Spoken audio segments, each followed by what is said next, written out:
Listen, there is no lady in Nairobi who is completely single.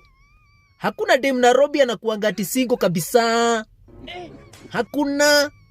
Hata wale hujipost kwa social media ati single and happy. They do that kujipandisha bei, kujimarket.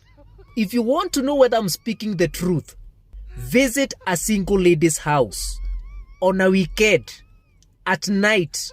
Most likely utapata kiatu ya sharpshooter kwa mlango yake. Kiatu ya kiprono wakwaya. Ati unaenda hapo juu ulimlipia duthi, unapatana na yule alimlipia Uber kwa mlango. Hamujui yule yako ndani ni yule amemlipia nyumba. Kiprono wakwaya. Huyo ndio anafanya tambiko. Single in Nairobi means not married. Si ati dem hana mtu, akona wao. The only time dem anakuanga single Nairobi ni ukimnunulia shopping. In fact, ukienda sleepover kwa dem single Nairobi, beba kufuli yako, ufunge mlango na nje, uingililie kwa dirisha, because you are not safe. Aya, wacha niwachanue kwa hizi vitu. Maukweli tupu.